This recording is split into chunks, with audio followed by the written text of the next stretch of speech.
welcome to the Profit Formula Podcast. I'm your host, Paul Wilson Jr., and this is my other host, not the co-host, the other host. The other host, Mike Upshaw. Yeah, absolutely. And we're excited to be here because the Profit Formula is a new show, new platform where our focus is on profits, right? So if you're a business, if you're a nonprofit, even potentially a church or a ministry, you have to make profits in order to be sustainable. So we're not going to apologize what we're going to talk about on this show. That's right, because we're going to talk about revenue, Yes. And how to get new revenue, and how to grow old revenue. And so, but that's what we're here to talk about. We're going to talk about all of that and really look at, just the details of being an entrepreneur. Yeah, we live in a day and age where it's very, very glamorous. Like a lot of people are glamorizing it, but we want to make it normal. Yeah, right. Absolutely. So you really understand what owning a business is all about. So anyway, you hit it on the head. And the last thing I'll say, and we're going to jump in because this kind of leads into our first guest, is this show will have guests, and I think that's going to be the coolest thing about it when we talk about profits, but through the stories, through the experiences of those who literally have run successful businesses. Right, and really pick their brains, right, 100%. And learn really from them. So I was just kind of throwing you that assist. Yeah. So you can go ahead and introduce our first guest, and we can jump into this. Well, I have the pleasure and the privilege to introduce a good friend who actually brought us together. Yeah, we wouldn't even have this podcast if it wasn't for this man. But Mr. Andre Smith, he used to own the UPS store in Hiram, Georgia. And man, took great care of all of his customers. And I say used to because he sold that business and is now retired and just enjoying his life. And we want to talk to Andre today about something that we don't hear often when it comes to franchises, right? And starting business, being a franchisee, what that means. But this man is, staple in his community and his church. He's also a family man, has raised his children right, and off to college, and one off working, I believe, as an engineer and doing his thing. And so just showing you that, hey, man, you can be entrepreneur, have a tight family, still serve God, and do everything that you're supposed to do it right. But we have none other than the man himself, Mr. Andre Smith. And so we're going to ask him about 1,000 questions, but y'all just hang on and hang in there with us. But, man, one of the things about what our goal is to bring you real people doing real things, right, on a real level. Oftentimes when we have these conversations, we often want to, highlight what we own, what we drive, the plane we got and all this other stuff. Man, we want to talk to you about living a practical life and really living that life according to not only your purpose, but your God-given potential and talents. And so so that brings us to none other. Give it up for him. Mr. Andre Smith. Nice to have you, sir. Good morning, brothers. Good to be with you all today. Good to have you here, man. Yes, good to see you. Looking good. Retirement looks good on you, brother. Well, I appreciate it by the grace of God. I thank you. Absolutely. So, man. So, Andre, let's start with, one of the things that you used to do when people come into the store, we'll start with us, right? Yeah. Is you always kind of had this motto of, introducing people. Talk a little bit about that because you brought a lot of good people together, man, from, being in Hiram.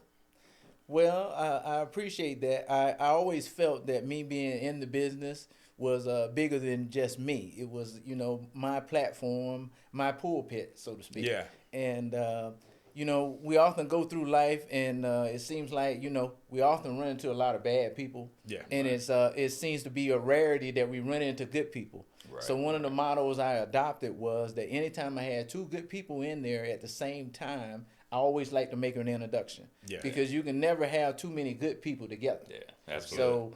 So, from that, we can spread things, and we just hope that, things like good positive stuff become contagious and just spread.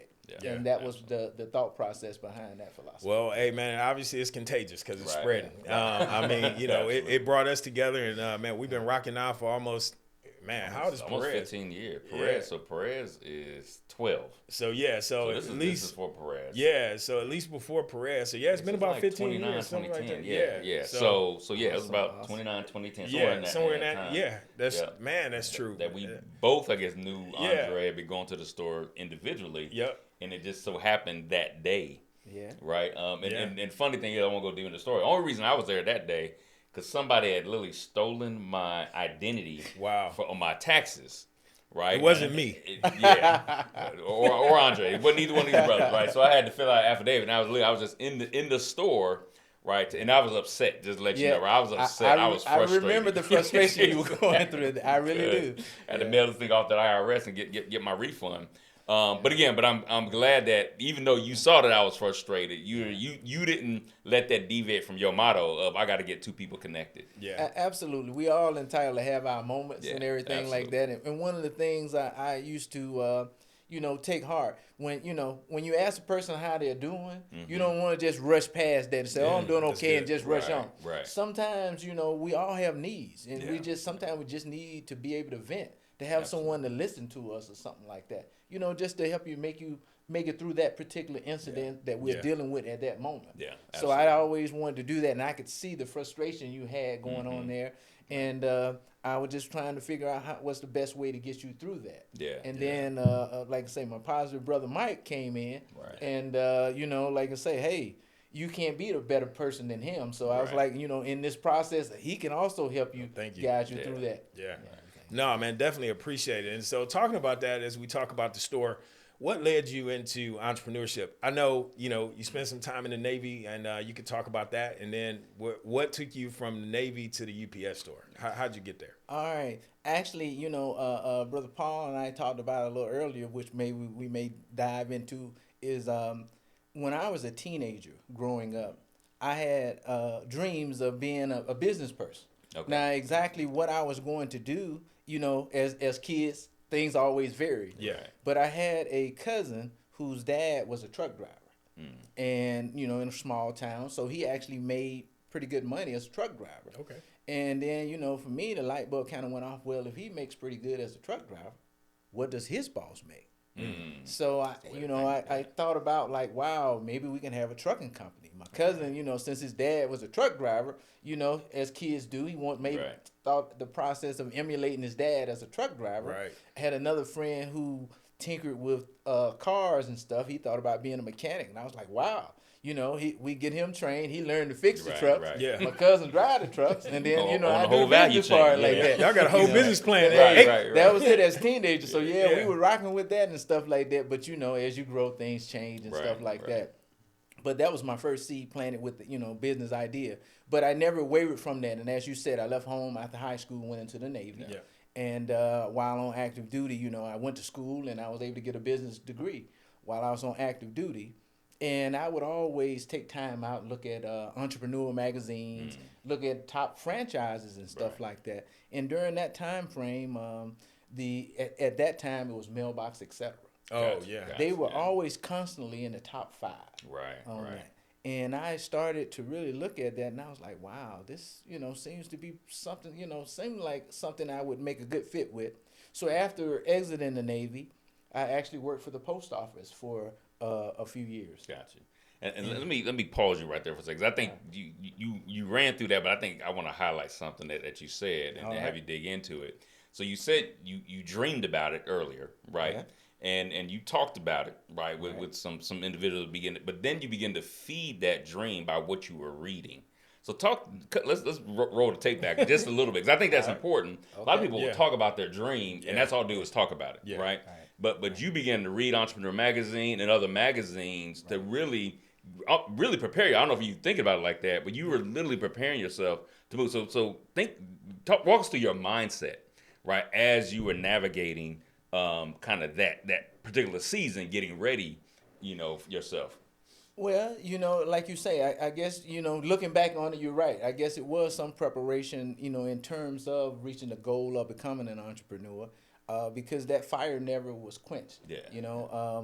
So like you said, you started to think, your mindset changed, what you want to do, different things like that. But like you said, in terms of preparation, reading the magazines, and like you say, you want to be successful in whatever you do. Right. Yeah. So reading entrepreneur magazines to figure out what the trends were and what type of businesses were going to be successful, as opposed to something that's kind of like a fly-by-night thing. Yeah, it's popping today, like a fidget spinner, so to speak. Right. Yeah. One point Anybody remember those? Yeah. Right? Most people are like, what is he talking about? Right. Yeah. So you're right. By constantly evaluating, different businesses in the entrepreneur magazines and stuff like that, keeping an eye on that and just looking at the different ones, and then looking at my skill set and then what I would line up well with and be happy doing. So then you went to work for the post office. I'm gonna just put a plug in here. So so my dad, right, he worked in the Air Force, and he actually led the post office in Taiwan.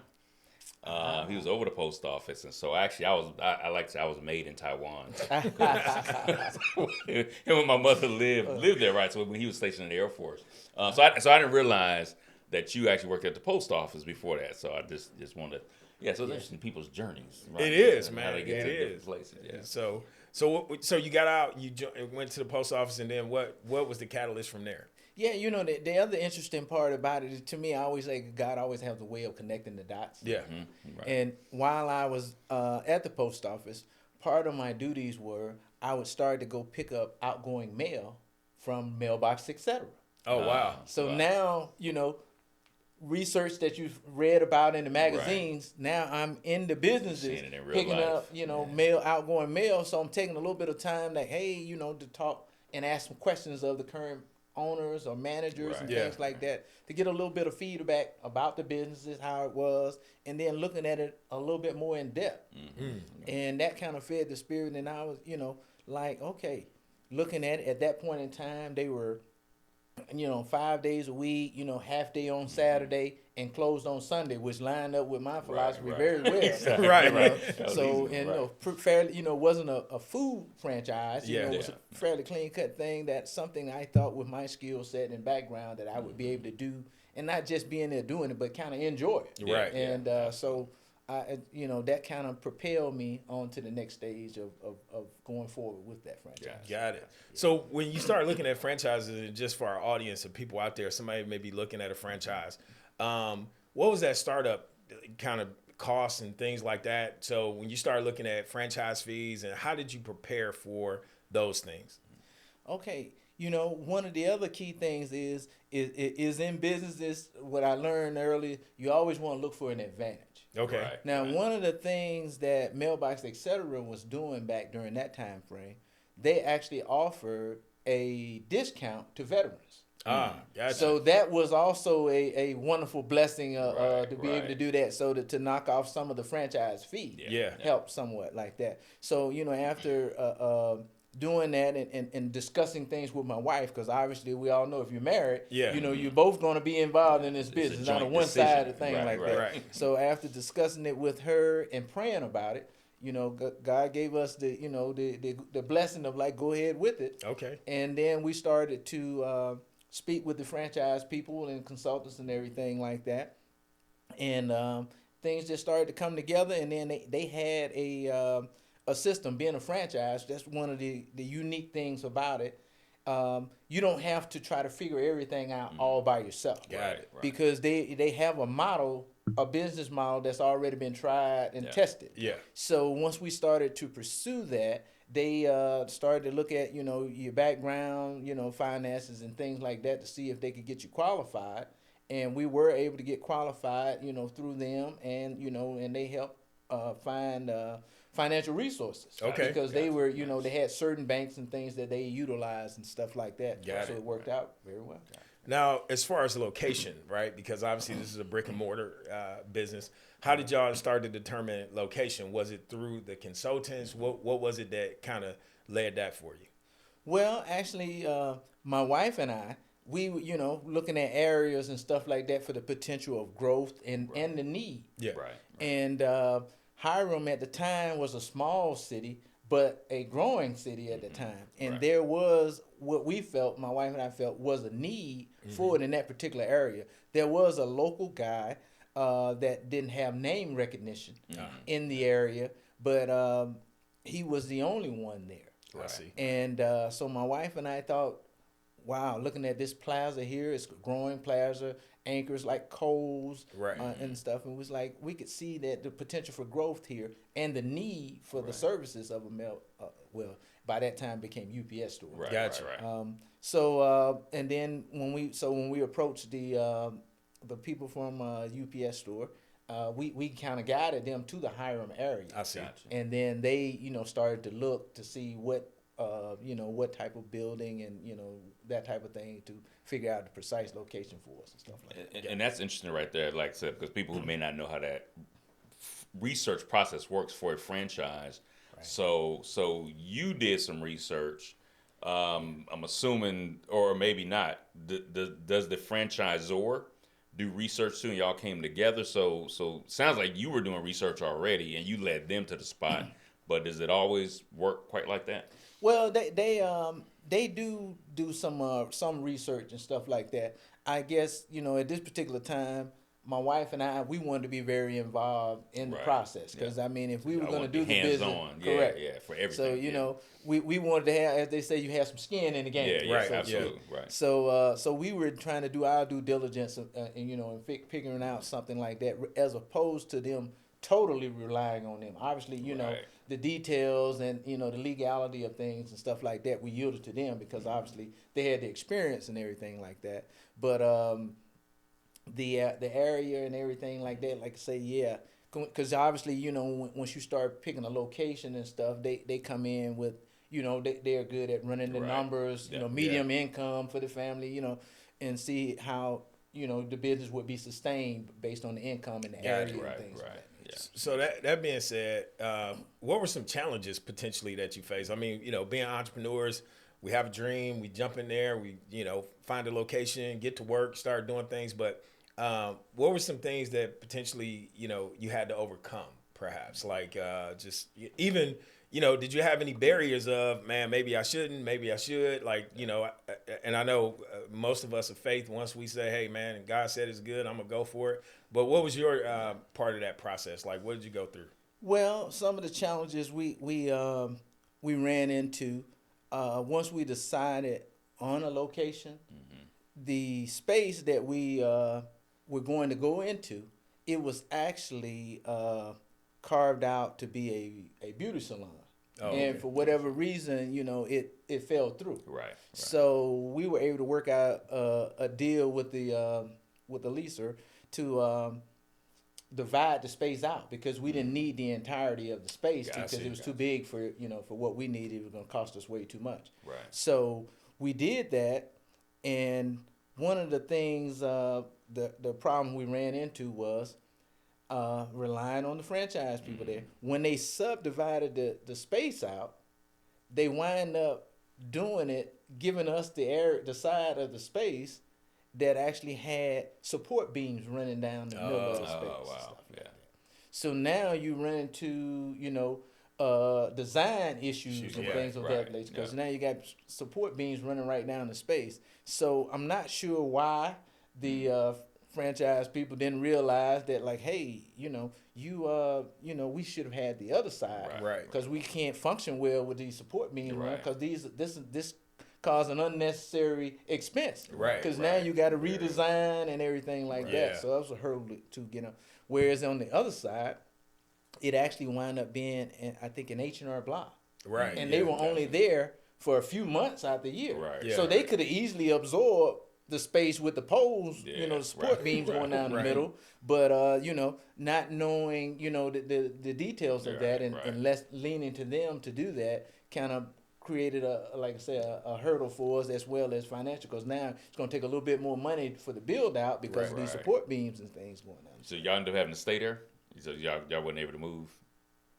In terms of so we did have to stay there. But fortunately, by the grace, we were able to get the design to work for us and everything like that. But like I say, that also caused a little bit of a delay in the schedule, because everything didn't run so smooth and stuff. Gotcha. And that's a good thing too that you bring that up, because delays can cost. Right? Absolutely. So you already have the fixed cost of having to pay more for, something that was unexpected. Right. But then delays, you're not making any revenue at the same time. That means you can't open at the planned time that you planning to open, which can make some people frustrated. Absolutely. And when you're going into a brick and mortar, because one of the things that I've seen is like, and maybe you all have seen it too, you see a coming soon sign, right? And you see, oh man, this is a new business going to open up. And you see the coming soon, and you see the coming soon, you see the coming soon, and all of a sudden it's like, oh man, it's not coming at all. And so, but it's because of things like that. For some people, they can't handle the weight financially of a shift like that. And that's why when we talk about challenges, you have to think about what's your next step. How are you going to make it through? Because there's always going to be something that you couldn't plan for, right? And so in things that you couldn't plan for, let's talk about how long you own the business, and what were some of the shifts and changes, that you experienced as an entrepreneur in a franchise situation? All right. Well, by the grace of God, I owned the business for 18 and a half years. Wow. Congratulations, man. Thank you. All right. And in terms of shifts, I guess, I like to stay, connected to the Lord with things. So I'm going to say there were different seasons during the stage. As I say, when you first start out, obviously you don't have any, clients and things at that particular time. Right. So you start out, I guess, in the client building season, I guess you would say. And in terms of that, it was a process. I mean, having the name recognition of a franchise, being the UPS store, that helped out. But it was simply a big part of just getting people to realize that you were there. Right.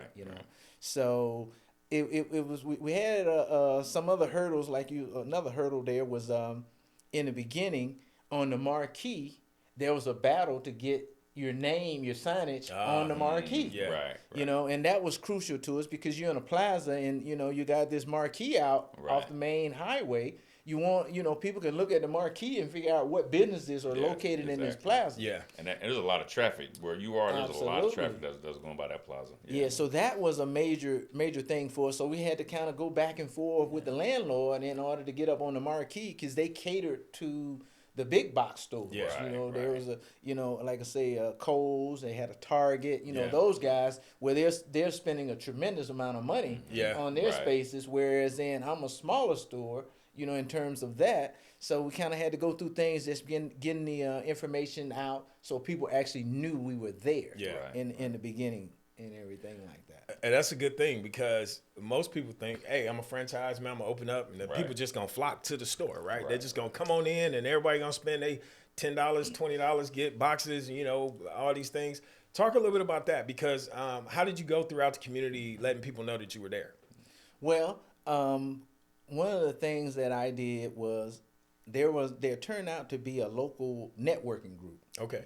And I joined them, and we used to meet across the plaza.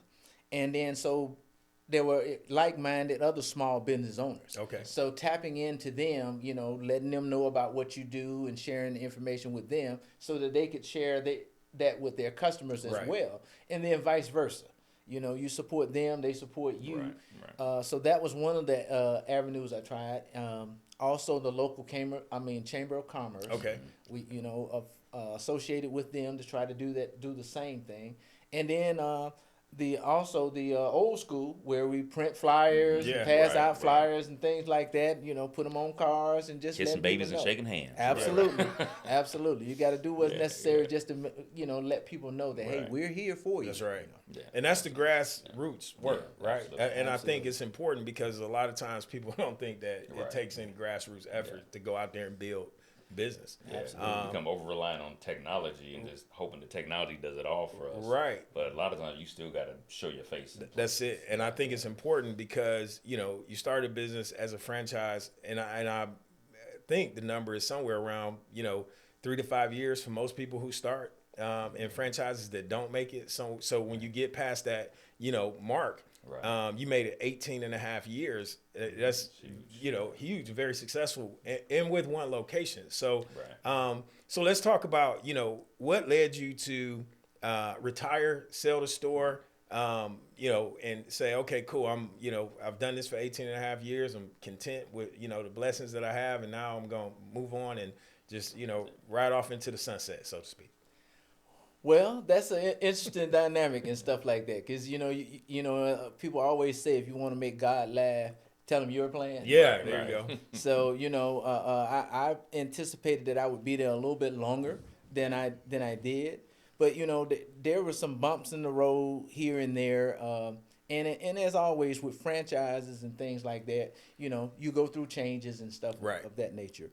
So it appeared company wise there were some changes that were coming down that wasn't necessarily beneficial for me as a franchisee. Right. Yeah. You know, because at the end of the day, you know, you're partners, but you have to look at, is this partnership actually working good for me? Right, yeah. Because, you know, as a franchisee, you know, at the end of the day, it's got to be about you and your family as well. If it's only going to be a one-sided thing, so to speak, then that's not flowing so well. So some of the changes that they started to implement, I thought was going to impact me personally in a negative way. Right. Gotcha.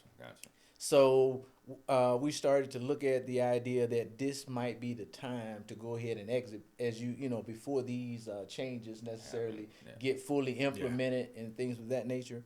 So, you know, after talking with my wife and, you know, and praying about it, you know, God gave me a peace about it. So we went forward with it, and he blessed us with the opportunity to sell and get out. So and you smiled when you said that, so it sounded like you made some profits on the way out the door. Well, by the grace of God, we did. I laugh a lot, you know, because I love to laugh.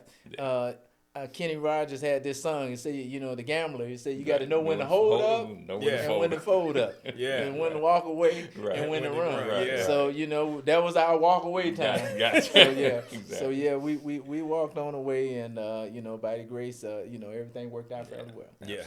And let's talk about the financials, you know, for a second. And even back to the beginning.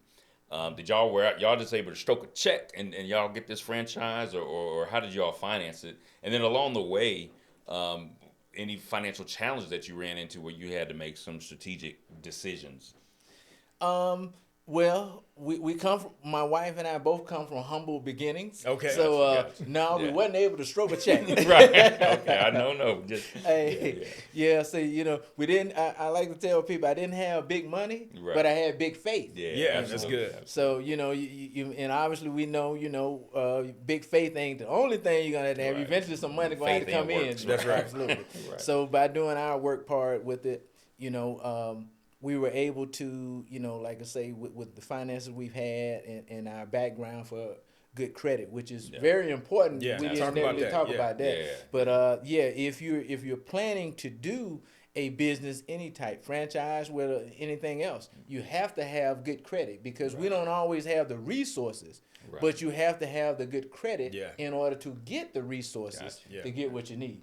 Because, like you said, we didn't really say much in that early season. But like you're saying, when you first start with no customers, you got to have supplies and things like that on and to be able to get those. And the franchisor doesn't just give you that, right? No, you have to pay for those that's things. That's on us as well. So you have to be properly stocked and everything, and be able to sustain that without, you know, at the beginning, because like you're saying, there's no money coming in because you just opened and stuff like that, and it takes quite a while before you get to a break-even point. So having great credit, you know, was crucial as well for us being able to be in a position to get the financing from, you know, financial institutions. You know, one area that we didn't cover that I want to talk about too, that I think is important, because it's part of the finances as well. When did you start hiring? You know, that part there is very, very strategic and stuff too, because like you said, that's crucial. Now, in the beginning, when we first opened, I pretty much was a one-man gang. Yeah. Because you know, as they, you know, for the popular term now, they say boots on the ground. Yeah. I wanted to have my boots on the ground to figure out, you know, what was going on with the business, what it was doing, so that way I would have a pulse of it. Because, you know, obviously business-wise, being a small business and things like that, you need to have an idea, because when you hire someone, you know, you need to know what to expect. You know, if you're thinking it's doing this, and then this person, you know, at the end of the day, it ain't showing that it's doing that. So that was crucial. So after a few months in, I managed to do it myself for quite a while, but I probably was about 3 or 4 months in before I actually started hiring somebody else. Okay. Which is unusual. Yeah. Probably not recommended, has hindsight now. So you did it. So if you had to do it again, you say maybe wait a little bit longer before you hired that first person? No, I would have hired sooner. I would have hired a little bit gotcha, sooner. gotcha. Yeah, I was kind of like, in the beginning, I was kind of like the Capital One commercial guy. Right. Yeah. Where they said, what do you do outside of Capital One? Right. And then they show him in there with his sleeping on the cart and everything like that. Yeah. Right. That was me, pretty much. Like that. And that's a good piece of advice is hire early. Yes. Oftentimes as entrepreneurs, we wait. I know that was probably the same critical mistake because not only do you become the face, but you become the answer to everything, right? And now, because you've done that for 3 months, they don't want to see anybody else, right? So everybody come in, hey, is Andre here, right? Where's Andre? And, Andre can't take a break, a vacation, go to the bathroom, eat lunch, right? Because, hey, that's the man. Yeah. And so those are the things I think for a lot of people, because oftentimes we'll make excuses why we don't, right? I want to make sure I can pay you, or I want to make sure, talk about this, because I think this is important too. Because, being entrepreneurs, and we've all got this, oh, man, it must be good to work for yourself, man. It must be, all of that, right? But talk about those investments, lean months where, your money is going in, but there's not a paycheck coming back, right? Yeah. And you may be different than most of us, but what was that like when you go places and, all your family, friends, oh, man, because they think you're swimming in it, right? You got the big business and big businessman, right? Yeah. Not quite like your dream was, but you on your way there, right? Talk a little bit about that. Yeah. Yes, that is a big perception. Mm-hmm. I would say that for sure. Yeah. Because that is what comes with it. Everybody thinks just because you have a business that you're automatically rolling in this money. Yeah. And that is clearly not the case. There are very, very few. I can't think of anything right offhand that you walk in the door and that you're just rolling with it like that. Because like you and I had spoken, Bro Mike, that if you're looking to do a business and you got to be prepared to work a lot more than a standard 8 hours. Right. Yes. If you want to do 8 hours or 10 hours and go home, then you probably want to work for somebody else. That's right. Mm-hmm. Right. Because as a business owner or entrepreneur, you're going to put in countless hours. Yeah. There's really no off time. If a situation arises, you got to be able to handle that. That's right. All the time. And it ain't always going to be at the convenient time between 9 and 5. Stuff like that. So always on call. It is crucial. Right. Yeah. Right. So it's kind of like being an Uber driver with your light never shut off. Right. And that's a good point, because let's talk about that. Being a dad, being a husband, right?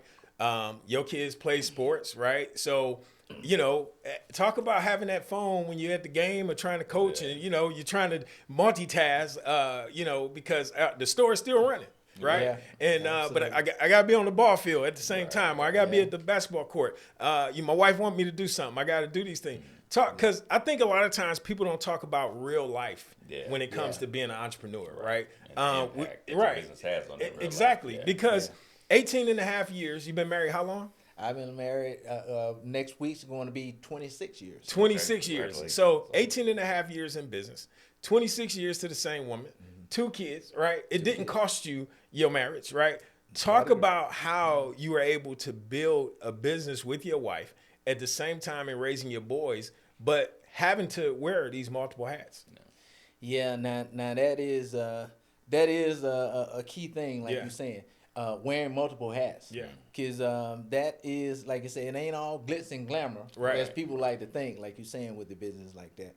My wife and I, we had to, we sit down and talk, and she understood that, a lot was going to be required of me with this business undertaking that we were doing. Right. So we were in agreement, and she was understanding that there were going to be times where I may not be able to make an event, or because of the business or something like that. Right. But obviously, whenever I could, I was going to be there. I was all in. When I'm with them, I'm with them. Yeah. But we always knew that there was an opportunity that the business may call, and I need to handle that situation and stuff like that. So we, it's important that you and your spouse get on the same page with that and sit down and have true conversations about it, because you know, they could, you know, feel a certain type of way, right? You know, because you're saying, hey, we were going to go out to dinner tonight and stuff like this, and then, but you know, something, a situation arrived at the store, you know, but you know, like you say, the store, you can't just shut the store; it still got to go. Yeah. Especially during those peak seasons like we coming into Christmas and Thanksgiving and all those things. I'm sure now you like, man, retirement is really feeling good. Yes. During this, you're right. As like you're saying, there's a shipping season with Christmas, the holidays. That was our biggest time frame for sure. And you talking about having some tired days and stuff like that. That was those time frames. So. But like you said, that is where you know, a big understanding between you and your spouse has to come into play, and you know, in understanding that, you know, you're not going to have as much time to give during this time frame because a lot more is required. But you know, what you have to do is compromise that when you get past that time frame and you have more, we need to be able to, you know, to put that in to do more, to sustain. Because like you're saying, life still goes on. Still got your kids, your wife, you know. So if she's doubling up on some things like that, then you need to relieve some of that, you know, stress off of her when you can and stuff like that. You need to share the profits, right? You Absolutely. You know, long time ago, I told my wife, I said, the reason why I'm working so hard now is so that we can, you know, live, and I won't have to do all these things later, right? And so you realize that the older you get, you got to make good on them promises, right? Exactly. But her response was, later is getting closer and closer. Her response was, well, if you keep on working like that, we ain't gonna have no time together, right? So I got the hint that okay, you're gonna have to make some cuts and sacrifices and be able to, hey, I gotta invest this time over here because it's important. Sometimes you gotta say no, right? Sometimes you gotta push back. You gotta be like, nah, I'm just not gonna be able to do that. It's difficult, especially being a business owner, because sometimes the person that you gotta tell no is yourself. Right? Sometimes you gotta say, man, you know what? I'm just not answering the phone this time. Right? I'm just not answering that email right now. Sometimes you just have to push back because it's difficult if you're sitting at the dinner table and your phone rings and you know you gotta answer it, but you know already did that 5 other times. You're in the middle of a conversation, right, with your wife, and you like biggest deal, ever. And you like, man, I got to take this call, right? Especially if you're in the service industry. You know, somebody having a problem and they trying to get it resolved, and they like, hey, I need to get this done, and you like, man, I hate to interrupt this conversation that we having. I've already done it 5 times. 5 times, 5 is the number of grace. I'm on number 6. I don't know if I have any more grace, right? But I need to take it. So when you're in those situations, right, like that, for me, I think, you know, you have to see how you're going to be a bigger blessing, right? How can I say, okay, man, I got to make up this time. I got to let you know that you're more valuable, right, than the person on the other end of this line. I'm not putting the value above you. I have to take it because it's our business, right? And so talk a little bit about, you know, those situations and moments that were kind of key where, you know, you like, man, employee didn't show up, and man, we had date night plan and we was going to go do this, but now I got to make this pivot and I got to do it in a delicate way that doesn't cause an issue. Again, that goes back to, like you're saying, having a really strong foundation in your relationship. There you go. Because if you guys don't have that, it's going to be really tough. Because you do have to make that pivot from time to time.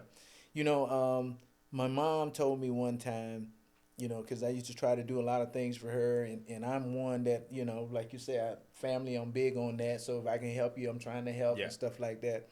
And she told me, you have to live while you're living. That's good. And that stuck with me. So it was a process, because in the beginning, like you're saying, you grinding it out, trying to get established and everything like that, which is understandable. But, you know, like you're saying, as time goes on, you realize that, like you're saying, you can't continue to put other things in the back burner, so to speak. You have to start to learn to balance more. You know, obviously, everything is not going to be 50-50. But you try to strive to be somewhere around 60-65 or something. You don't want to be, because I say if you get, you know, if you 80-20, you might tip over because you're too heavy on one side. That's right. So I think that is a tough process across the board for most people in general. Is to learn how to live while you're living. Because if we talk to most people, our friends, family now, they'll say, yeah, when I retire, I'm going to do this or I'm going to do that. And then, we all know someone that didn't make it to retirement. That's true. And passed away. Yeah. So, we had to reflect on those kind of things and learn from that. I'm a big proponent of learning from other people. That's right. Absolutely. Me too. Yeah. So I that's when I started. So when Mom hits me with, you got to live while you're living, I started to look at, even though I may, this might, advance the business a little bit more, sometimes some advancement is not worth it. Not worth it. Yeah. Right. If this means you're going to be here, you don't miss your son game or something like that, it's, as I call it, some of those MasterCard moments where they said, the cost of this is $100, the cost of that is $50, and this is priceless. Yeah. So, I shoot more now for those priceless moments and everything like that, because, you have to get that balance to do that. Because, you're only going to have a certain time, especially when you're talking about kids. Yeah. Because, they'll get to a phase where, you're not the superhero anymore. You're not that as important anymore. You need to have invested early. Absolutely. So, that's the thing. So you're right. That strive for that balance and like you're saying, just keep encouraging people, because that's something, that we all have to take a look at. Absolutely. Yeah. And I think one thing that people maybe not connect the dots with, and this even goes back to you asked earlier about hiring people, right? So when you're building a business, right, part of things that I call these the unsexy things, right? It's the internal stuff, the processes, the systems, right, the operations.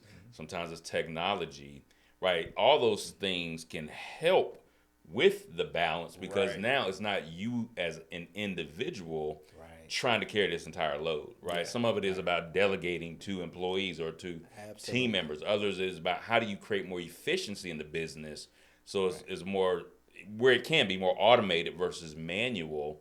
So can you even talk about that? Because a lot of times, sometimes, oftentimes, that stuff is time savers that allows you to step away to handle other responsibilities if you're not having to be there hands-on 100% of the time. And that's where a lot of businesses flame out, fail, and never grow. Right, never become profitable because they aren't thinking about the back end system. So how did you do that, or what are some of the systems that you all utilize that allowed you to have a little bit more free time because the system or a person was handling some of those things?